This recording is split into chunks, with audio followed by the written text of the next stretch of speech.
tema: a maior esperança dos filhos de Deus.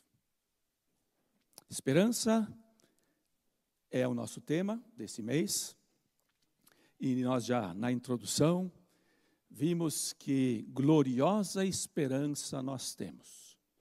Em Cristo Jesus temos tudo o que nós precisamos. E a esperança, ela está ligada sim com Ele sendo aquele que nos guia, que nos protege, que cuida, que nos consola nos momentos difíceis, que supre as nossas necessidades, que nos fortalece. E assim nós vivemos diariamente nessa esperança de que Deus vai agir porque Ele prometeu. Mas existe uma esperança gloriosa, da qual a Bíblia fala muito, e nós falamos muito pouco. Falamos muito pouco. E precisamos falar mais, porque ela está muito próxima. E essa é a esperança gloriosa da vinda de Jesus e o nosso encontro com Ele. Chamamos isso de arrebatamento.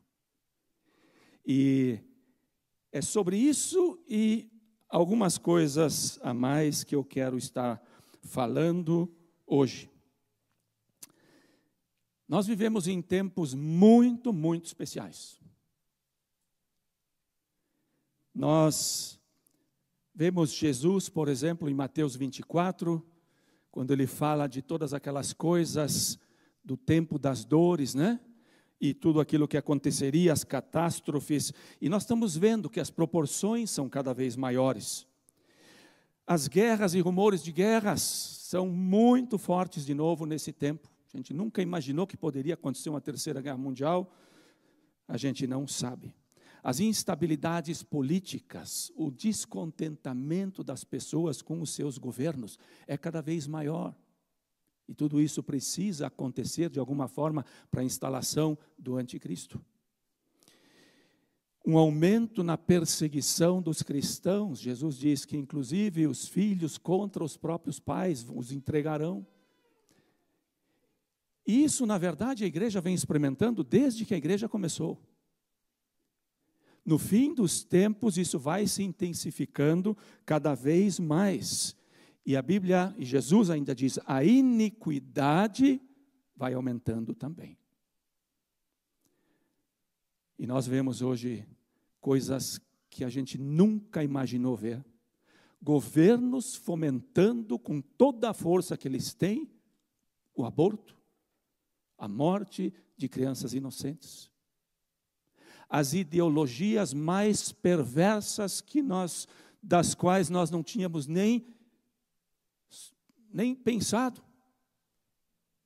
sendo fomentados por governos ao redor do mundo. Mas Jesus diz, com tudo isso, ainda não é o fim.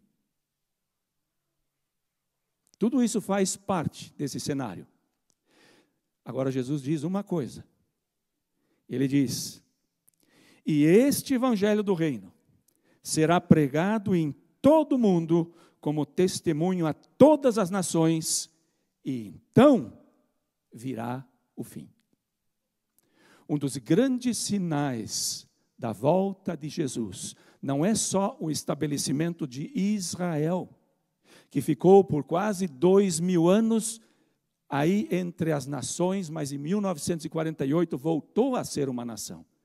E muitas profecias, elas se cumpriram, porque Deus está dito na profecia, principalmente do Antigo Testamento, que os judeus estariam até o fim, e que eles voltariam para as suas terras, principalmente Isaías e Ezequiel.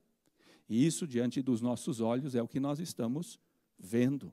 E agora, nesse tempo, Israel está fazendo um chamado muito forte para que os judeus do mundo inteiro voltem para Israel. Nunca houve um chamado tão forte. E os judeus mesmo estão vivendo na iminência da volta de Jesus, da volta do Messias. eles não creem em Jesus, mas da volta ou da vinda do Messias, porque eles também não creem na volta, para eles é só uma vinda. E estão falando e estão promulgando isso nas sinagogas em muitos lugares, principalmente pelos acontecimentos que nós estamos vendo agora, depois do 7 de outubro.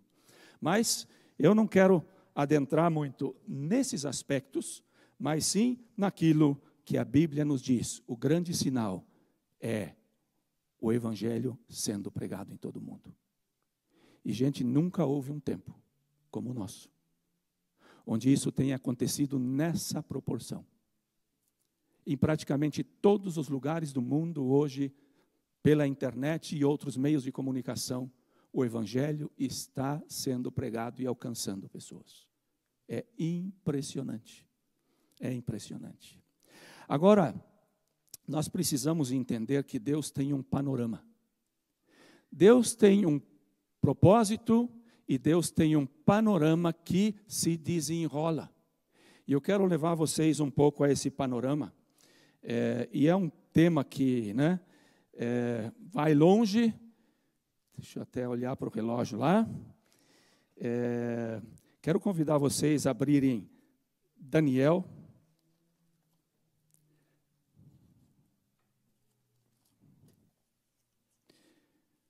Daniel, capítulo 9, versículo 24, vai ser um dos textos básicos. Daniel 9, von 24 weiter. Ihr, die ihr vielleicht Schwierigkeiten habt mit dem Portugiesisch, bringt eure deutschen Bibeln mit, damit ihr in den deutschen Bibeln nachlesen könnt. Das hilft euch, die Botschaft besser zu verstehen. Do versículo 24, Daniel estava orando. E o anjo Gabriel vem até ele e diz para ele: Deus quer te dar entendimento das coisas que vão acontecer. E aí o anjo diz o seguinte: 70 semanas estão decretadas para o seu povo e a sua santa cidade. 70 semanas estão decretadas, isso não muda. Quando Deus decreta alguma coisa, isso vai acontecer. Essas 70 semanas estão decretadas sobre quem? Vejam lá o que diz. Sobre o seu povo. De que povo era Daniel? Do povo de Israel, do povo judeu. Então, essas 70 semanas, elas estão ligadas com o povo judeu. E agora, ele diz, continuando, e a sua cidade, a fim de acabar com a transgressão, dar fim ao pecado, expiar as culpas, trazer justiça eterna, cumprir a visão e a profecia e ungir o Santíssimo. Dentro dessas 70 semanas, até o fim da 70ª semana, isso aconteceria. O que aconteceria? Aconteceria que se daria fim ao pecado, se expiaria as culpas, se traria justiça. E muito disso aconteceu quando Jesus veio, quando o Messias veio e lá na cruz morreu pelos nossos pecados. E pelos pecados, na verdade, do mundo inteiro. E pela fé nós temos acesso ao perdão. E aqui está tão claramente dito, vai acabar com a transgressão. Aquelas pessoas que pertencem a Jesus, eles não querem mais viver no pecado. Eles abandonam o pecado. Né? E dar fim ao pecado, expiar culpas, tudo isso tem a ver com Jesus. Trazer justiça eterna tem a ver com Jesus.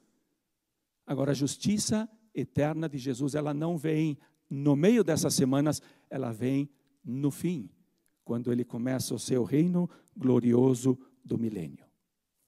E aqui eu também preciso dizer que existem pessoas que têm um entendimento diferente do fim dos tempos. Mas eu, desde que eu estava no seminário e comecei a estudar isso, estudei alguma coisa já sobre a escatologia bíblica, esse é o entendimento que Deus tem me dado no coração. E é esse que eu quero compartilhar com vocês. E ele continua dizendo, cumprir a visão e a profecia. Tanta coisa foi profetizada, e tudo isso vai se cumprir, e ungir o Santíssimo, possivelmente o novo templo no milênio, do qual Ezequiel fala. E ele continua, saiba e entenda que a partir da promulgação do decreto que manda restaurar e reconstruir Jerusalém, Daniel está no exílio. Os judeus estão no exílio. Agora ele está dizendo, vai haver um decreto para eles voltarem e reconstruírem a cidade. E esse decreto foi dado por Artaxerxes no ano 457, no tempo de Neemias, no capítulo 2, para que a cidade fosse construída. Manda restaurar e reconstruir Jerusalém até que o ungido príncipe venha. Haverá 7 semanas e 62 semanas. Ela será reconstruída com ruas e muros, mas em tempos difíceis. Depois das 62 semanas, o ungido será morto. Como é que a gente entende isso? Ele fala de 7 semanas e depois ele fala de 62 semanas. As 7 semanas representam 7 anos cada semana, são 49 anos. 49 anos. As 62 semanas, junto com as 7 semanas, representam 490 anos. E é interessante com que precisão Daniel vê as coisas. Ele diz que a cidade vai ser reconstruída com muita dificuldade, e isso realmente aconteceu, basta ler Neemias. Depois das 62 semanas e das 7 anteriores que a cidade foi construída, o ungido, o Messias, é outra palavra, será morto. O Messias será morto. E ele continua dizendo, e já não haverá lugar para ele. Poxa, o Messias tão esperado, e agora ele morre, e já não tem mais lugar para ele. Eu já vou mostrar um gráfico e vocês vão entender. Esse morreu e já não há mais lugar para ele. Ele está falando para o povo judeu. A cidade e o lugar santo serão destruídos pelo povo do governante que virá.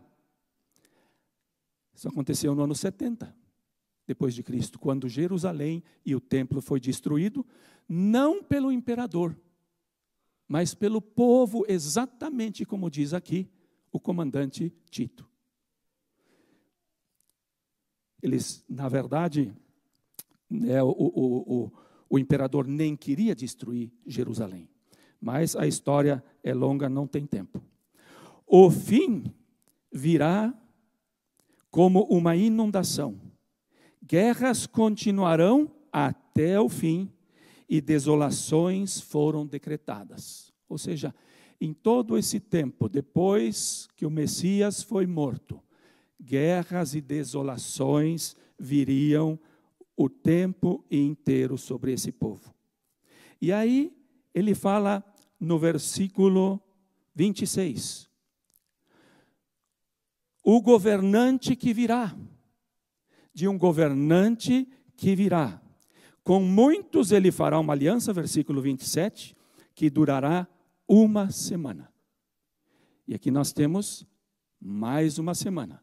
7, 62 e mais uma semana, tudo junto dá 70 semanas. No meio da semana, ele dará fim ao sacrifício e à oferta. E numa ala do templo será colocado o sacrilégio terrível, até que chegue sobre ele o fim que lhe está decretado. Coloca, por gentileza, ali o slide. E vamos ver se a gente consegue ver ali um pouquinho melhor o que eu tenho dito e compartilhado. Ah, está aqui. Então, aqui nós temos o gráfico das 7 semanas, representando 49 anos, 62 semanas, representando 434. Juntando, são 483 anos. Calculando daquele ano, quando Artaxerxes disse que deveriam ir a Jerusalém, reconstruir, até o Messias, isso dá mais ou menos o ano 29 a 32.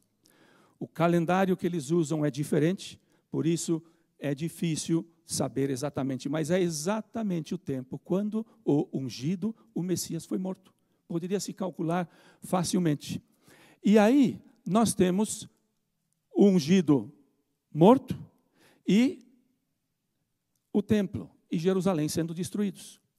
E aqui nós temos um tempo de intervalo no meio, onde haveria guerras e muitas desolações, como diz Daniel 9. E no finzinho ele fala de um outro governador e que teria uma semana. E esse governador, inclusive, faria cessar o sacrifício no templo e ele se colocaria como Deus naquele templo. Então, dentro dessas semanas para o povo judeu, é que as coisas nesse mundo vão se desenrolando até a vinda de Jesus. O outro slide. Nós, através do Novo Testamento, vemos que Paulo muitas vezes fala do mistério da igreja. O mistério da igreja.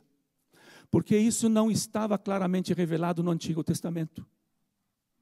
Mas Daniel já vê, ou já recebe essa informação de que existe um tempo no meio, entre a morte de ungido até a última semana. E é nesse tempo que nós vivemos. Essa é a era da graça. Essa é a era da igreja. É o tempo da igreja. O tempo também dos gentios. Nós lemos em Romanos capítulo 9, 10 e 11, que Deus não rejeitou o seu povo.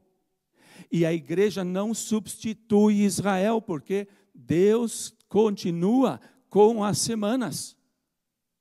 E tudo isso tem que se desenrolar, tem que caminhar. E aqui vamos tentar manter um pouquinho, esse é o entendimento de muitos teólogos.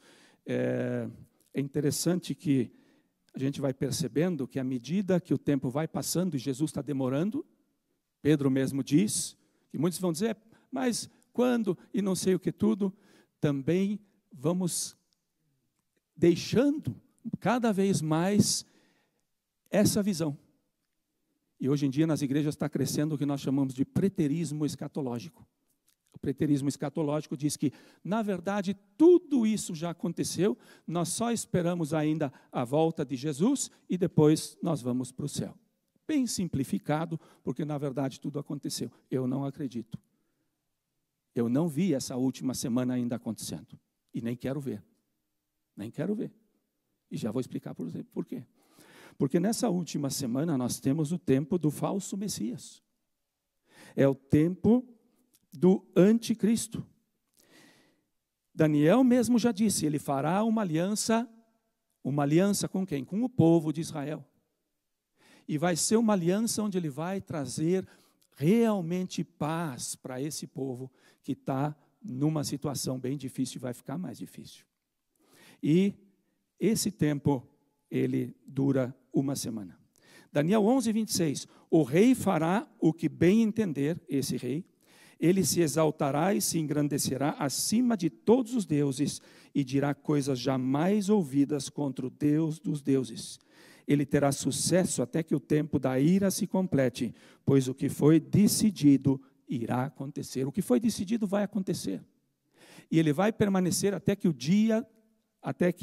como diz aqui, o tempo da ira se complete. Segunda Tessalonicenses capítulo 2, versículo 4. Este se põe e se exalta acima de tudo que se chama Deus ou é objeto de adoração, chegando até a sentar-se no santuário de Deus, proclamando que Ele mesmo é Deus.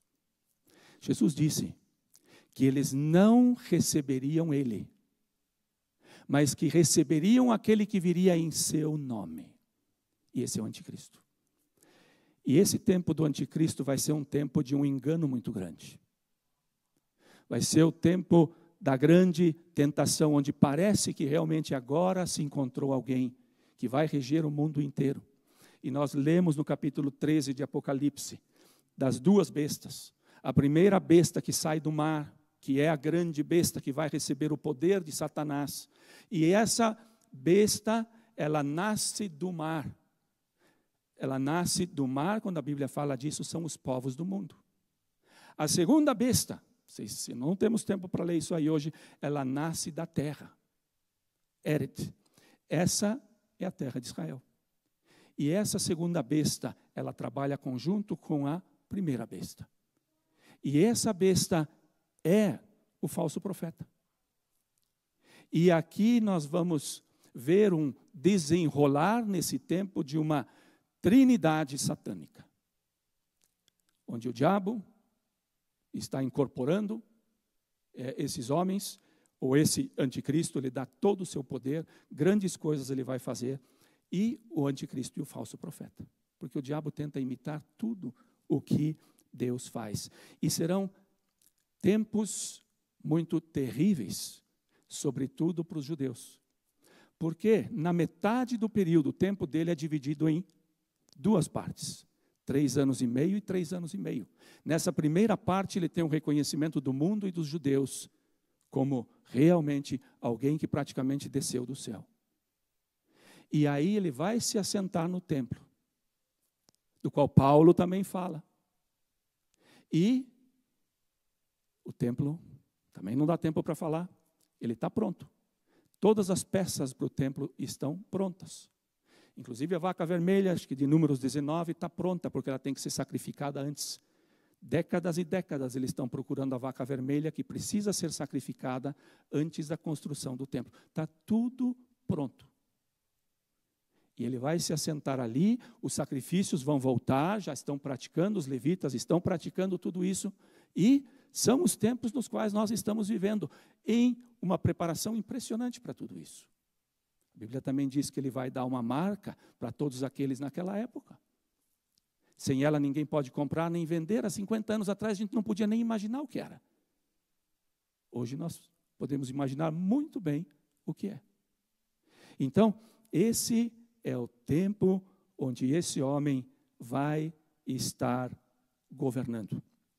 E vai ser um tempo, depois dos 3 anos e meio, quando ele se assentar no templo, os judeus vão ver que, na verdade, ele não é o Messias, que ele é um falso, e vão se colocar contra.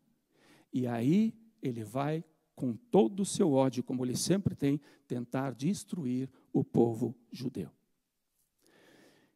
Nesse tempo também nós temos aqui a hora da prova, como eu disse, nesses 3 primeiros anos, ou de tentação, e nós temos a grande tribulação, segundo Apocalipse 7:14, aí aparece essa menção. Por causa de todo o pecado e de toda a maldade sobre esse mundo, vai vir o que se chama de grande tribulação. E essa grande tribulação, ela não é trazida pelo anticristo. Essa grande tribulação é Deus quem traz sobre esse mundo. E essa grande tribulação, ela tem a ver com o dia do Senhor, que não é necessariamente um dia de 24 horas. Deixa eu ler um texto para vocês do Antigo Testamento, Isaías 13, 9 a 13. Vejam, o dia do Senhor está perto, dia cruel, de ira e grande furor, para devastar a terra e destruir os seus pecadores. As estrelas do céu e as suas constelações não mostrarão a sua luz. O sol nascente escurecerá, a lua não fará brilhar a sua luz. Castigarei o mundo por causa da sua maldade, os ímpios pela sua iniquidade. Darei fim à arrogância dos altivos e humilharei o orgulho dos cruéis. Tornarei o homem mais escasso do que o ouro puro, mais raro do que o ouro de Ofir. Por isso farei o céu tremer e a terra se moverá do seu lugar, diante da ira do Senhor dos exércitos, no dia do furor da sua ira. Isso vai ser terrível. Isso aqui o mundo nunca viu. O castigo de Deus, e quando forem derramados abertos os últimos selos, derramadas as últimas taças e as trombetas. O sexto selo, isso vai ser nesse tempo, Apocalipse 6:12. Observei quando ele abriu o sexto selo, houve um grande terremoto, o sol ficou escuro como o tecido de uma crina negra, toda a lua tornou-se vermelha como sangue, e as estrelas do céu caíram sobre a terra como figos verdes caem da figueira quando sacudidos por um vento forte. O céu foi se recolhendo como se enrola um pergaminho e todas as montanhas e ilhas foram removidas dos seus lugares. Tudo vai ser chacoalhado e nada vai ficar no seu lugar nesse mundo. Então os reis da terra, os príncipes, os generais, os ricos e os poderosos, todos escravos e livres, esconderam-se em cavernas e entre as rochas das montanhas. Eles gritaram: as montanhas e as rochas, caiam sobre nós e escondam-nos da face daquele que está sentado no trono e da ira do Cordeiro, pois chegou o grande dia da ira deles, e quem poderá suportar? É incrível o que a gente lê aqui. Coisas tão tremendas vão acontecer, que ninguém mais vai dizer, isso são catástrofes naturais. Porque o que virá não é mais natural, é sobrenatural. E os poderosos que são mencionados aqui, eles mesmos reconhecem que é Deus fazendo isso. E é interessante, nos chama a atenção, né? Esconda-nos da face daquele que está sentado no trono e da ira do Cordeiro, pois chegou o grande dia da ira deles. Deus é um Deus que também se ira contra toda injustiça e contra toda maldade. E um dia vai haver o castigo merecido e uma prestação de contas. E isso vai ser algo que a gente não consegue nem imaginar. Jesus diz, Mateus 24, 21. Porque haverá então grande tribulação como nunca houve desde o princípio do mundo até agora. Nem jamais haverá. Nunca mais vai haver uma tribulação assim. Mas, está aí. Se aqueles dias não fossem abreviados, ninguém sobreviveria. Mas por causa dos eleitos, aqueles dias serão abreviados. Isso não significa que a semana vai ter menos de 7 dias ou 7 anos. Mas de alguma forma vai haver uma abreviação, talvez os dias inclusive mais curtos. E aí, Jesus diz, imediatamente, e agora vem, até agora só notícia ruim, né? E ninguém de vocês gosta de ouvir isso. Mas a Bíblia fala que tudo isso daqui está reservado para essa última semana. E agora vem, imediatamente após a tribulação daqueles dias, o sol escurecerá e a lua não dará sua luz, e as estrelas cairão dos céus e os poderes celestes serão abalados. Então aparecerá no céu o sinal do Filho do Homem, e todas as nações da terra se lamentarão e verão o Filho do Homem vindo nas nuvens do céu com poder e grande glória. Esse vai ser um dia tremendo, quando Jesus desce do céu com todos os seus santos e os seus exércitos, e o mundo vai lamentar. Zacarias escreve sobre isso no capítulo 14, diz que quando Jesus voltar, ele não vai ficar no ar, os pés dele vão se colocar em primeiro lugar sobre o Monte dos Olivos. Capítulo 14 de Zacarias, e o monte vai se dividir. No capítulo 12, ele diz, naquele dia procurarei destruir todas as nações que atacarem Jerusalém. Porque nesse último momento, Jerusalém vai ser atacada pelos reinos desse mundo, com toda a fúria de Satanás. E eles não vão saber mais o que fazer. Hoje eles têm um bom armamento, têm um bom serviço de inteligência, tudo. Mas naquele dia, eles não conseguem mais absolutamente nada. Eles vão depender completamente do Senhor e o Senhor vai intervir. E derramarei sobre a família de Davi, sobre os habitantes de Jerusalém, um espírito de ação de graças e de súplicas. Olharão para mim, aquele a quem transpassaram, e chorarão por ele como quem chora a perda de um filho único, e se lamentarão amargamente por ele como quem lamenta a perda do filho mais velho. Vai haver um choro em Israel como nunca houve, onde de repente eles vão ver 2000 anos se passaram ou mais, e agora aquele que nós rejeitamos durante todo esse tempo, esse é o Messias prometido. E nós vamos poder ler mais a respeito no capítulo 19 do Apocalipse, sobre a vinda, a volta de Jesus. Eu faço uma diferença entre a vinda de Jesus e a volta. Por quê? Porque a Bíblia fala de um arrebatamento. Ela usa a palavra arrebatamento em Tessalonicenses. E esse vai ser um momento diferente daquele que nós estávamos vendo aqui na segunda vinda de Jesus.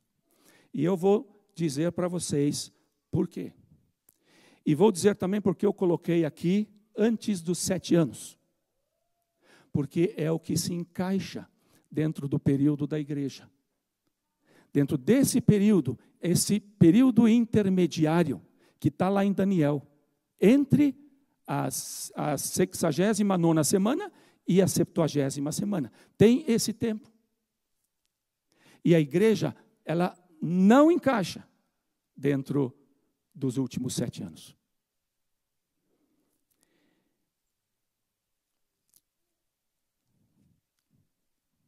Vejam a promessa de Jesus. Nós lemos esse texto 1000 vezes. Veja o que ele diz. João 14, versículo 1 em diante. Não se perturbe o coração de vocês. Ele está falando para os discípulos, ele não está falando para os judeus em geral. Creiam em Deus, creiam também em mim. Na casa do meu Pai há muitos aposentos. Se não fosse assim, eu lhes teria dito, vou preparar-lhes lugar.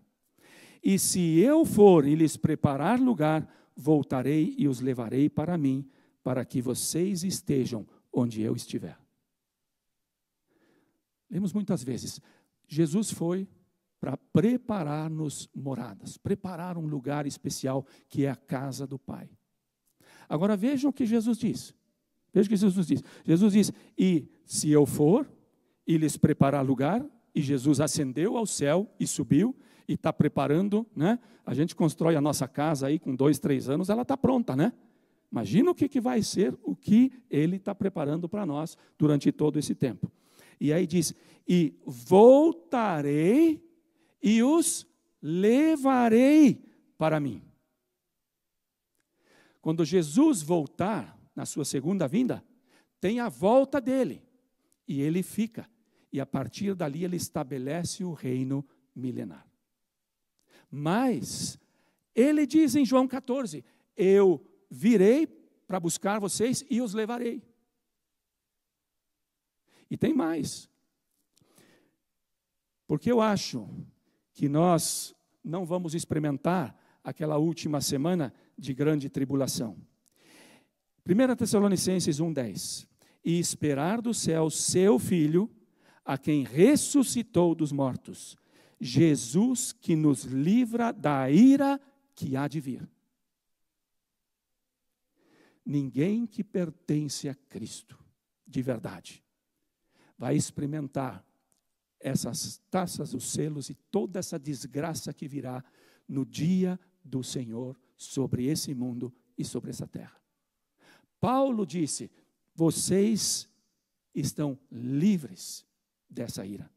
1 Tessalonicenses 5,9 ele repete, porque Deus não nos destinou para a ira, mas para recebermos a salvação por meio do nosso Senhor Jesus Cristo. Não ira, mas salvação. Paulo, 1 Tessalonicenses diz, dizemos a vocês pela palavra do Senhor, que nós, os que estivermos vivos, os que ficarmos até a vinda do Senhor, usa essa palavra de novo, a vinda, certamente não precederemos os que dormem, Pois dada a ordem com a voz do arcanjo e o ressoar da trombeta de Deus, o próprio Senhor descerá dos céus, e os mortos em Cristo ressuscitarão primeiro. Depois nós, os que estivermos vivos, seremos arrebatados com Ele nas nuvens, ou com eles nas nuvens, para o encontro com o Senhor nos ares, e assim estaremos com o Senhor para sempre. Não tem a ver com a volta de Jesus a esse mundo, mas tem a ver com um encontro bem especial, onde, quando soar a última trombeta, e isso aqui não é a 7ª trombeta do Apocalipse, porque aquela é uma trombeta de juízo. Essa aqui é uma trombeta de marcha, para nós marcharmos agora em direção ao noivo, a Jesus que está vindo. E Ele virá, e nós seremos arrebatados. Os mortos ressuscitarão primeiro, todos aqueles que estão em Cristo e que morreram, esses ressuscitarão e irão com Ele. Paulo diz: irmãos, quanto aos tempos e épocas, não precisamos escrever-lhes, pois vocês mesmos sabem perfeitamente que o dia do Senhor virá como ladrão de noite. Quando será isso? Não sabemos. O que falta acontecer para o arrebatamento acontecer? O que precisa acontecer para que venha o arrebatamento? Nada. Nada. O arrebatamento ele vai ser iminente. Quando o calendário de Deus chegar naquele ponto, Jesus, os céus se abrirão e nós veremos descendo para nos buscar. E ai daqueles que não estão em Cristo, que não são a noiva, que não se arrependeram, continuam vivendo a vida, esses permanecerão nessa terra e vão experimentar o que nós acabamos de ler. Mas será iminente, e tem dezenas de versículos bíblicos que nos mostram isso. Só vou ler rapidinho, 1 Coríntios 1,7, Paulo diz: esperando a manifestação do nosso Senhor Jesus Cristo. Ele está falando naquele tempo já, quando ele está escrevendo para os coríntios. Estamos esperando essa manifestação da vinda de Jesus Cristo. 1 Coríntios 16, 22, ele termina a saudação dizendo: Maranata, vem Jesus. Está tudo pronto, nós estamos esperando. Filipenses 3, 20, mas a nossa cidade está nos céus, de onde também esperamos o Salvador, o Senhor Jesus Cristo. Nós estamos esperando. Se tivesse alguma coisa que tivesse que acontecer antes, então Paulo não escreveria desse jeito. Aí ele estaria esperando aquele evento primeiro. Mas não é um evento que nós estamos esperando. Nós estamos esperando simplesmente a gloriosa vinda do Senhor Jesus. E naquele momento, nós experimentaremos algo tremendo. Algo que nós nunca, nós imaginamos e nós desejamos, mas que vai ser muito maior do que a gente pensa. Como eu disse, os mortos ressuscitarão e eles receberão seus novos corpos. E nós que estamos vivos também seremos transformados. Os mortos ressuscitarão incorruptíveis e nós seremos transformados. 1 Coríntios 15. Filipenses 3:20. E Ele transformará os nossos corpos humilhados, tornando-os semelhantes ao seu corpo glorioso. A gente sabe que Jesus tinha um corpo bem especial. Ele é a primícia, o primeiro que ressuscitou. E nós seremos semelhantes a Ele, inclusive no nosso corpo. Quando isso acontecer, e eu não tenho mais tempo, nós vamos experimentar a recompensa. É ali onde a igreja termina o seu ciclo, sobe. E nós receberemos no tribunal de Cristo a recompensa. E lá nós vamos entender também muitas vezes que os nossos caminhos que achávamos que eram tão bons não eram. Nós vamos entender muitas coisas que nós não entendemos. Por que talvez eu perdi o meu filho? Por que eu tenho essa doença? Por que isso e aquilo? Perguntas que nós não temos hoje, mas eu tenho certeza que lá Deus vai deixar tudo clarinho para a gente. Mas não só isso. Celebraremos as bodas do Cordeiro. É aí que vai haver a maior festa de casamento de todo o universo. Jesus está esperando a sua noiva, que é a igreja. E nós somos essa noiva, a sua igreja. Israel não é a noiva de Cristo, a não ser aqueles judeus que se convertem a Cristo. E, bom, leva mais tempo, vai haver um outro casamento com Israel, mas para nós é isso daqui que importa. E no capítulo 19 de Apocalipse, nós lemos a respeito dessa boda do Cordeiro, que vai ser uma festa tremenda. E por último, não haverá mais separação. E assim estaremos com o Senhor para sempre. Consolem-se uns aos outros com essas palavras. Temos muitas lutas, temos muitas dificuldades, temos muitas tentações, temos muitas lutas e tudo.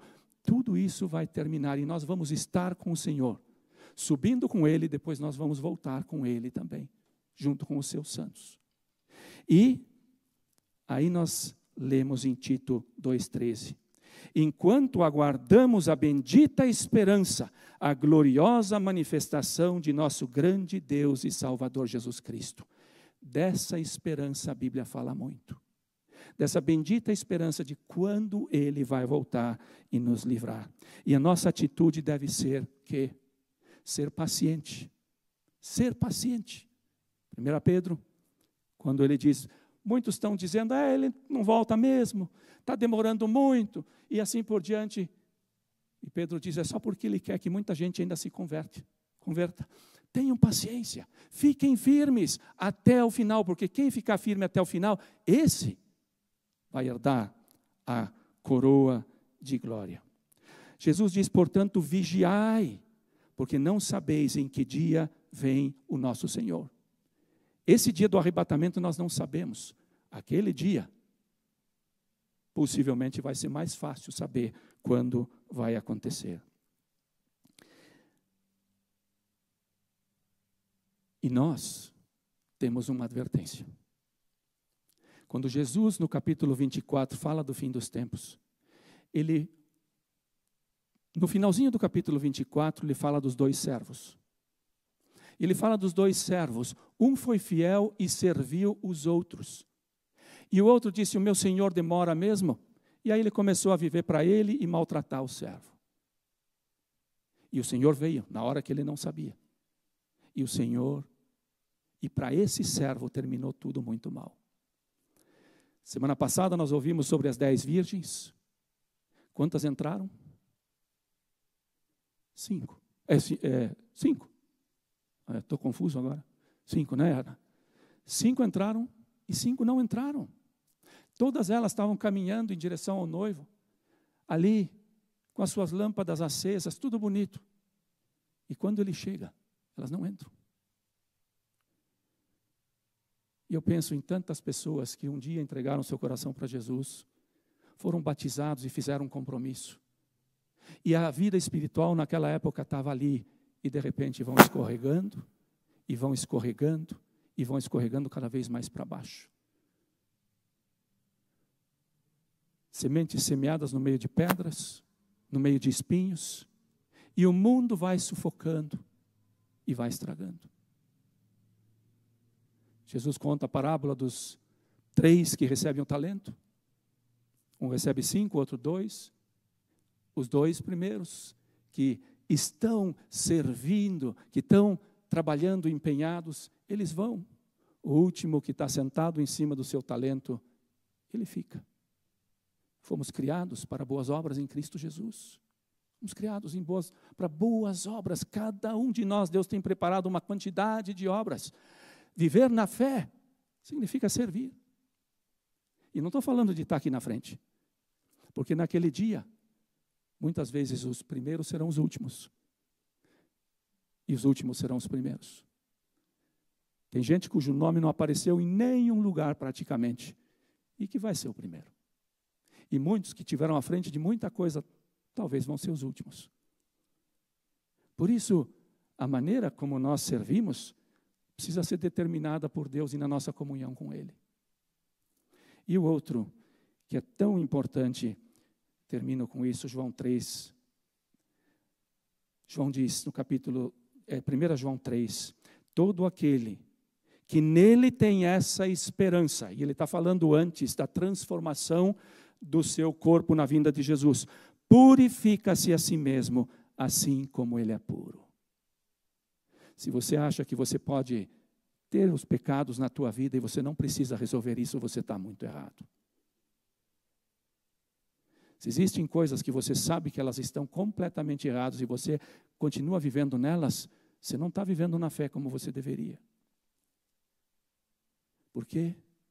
Porque aqueles que vivem pela fé, eles não são perfeitos, mas eles estão caminhando nesse processo de santificação. Por isso ele diz, todo aquele que nele tem essa esperança, purifica-se a si mesmo. E por isso é tão importante nós termos diante dos nossos olhos o tempo inteiro. E nós vivermos muito mais nessa consciência de que Jesus, Ele está voltando. Ele pode vir a qualquer momento me arrebatar e me levar, ou me deixar.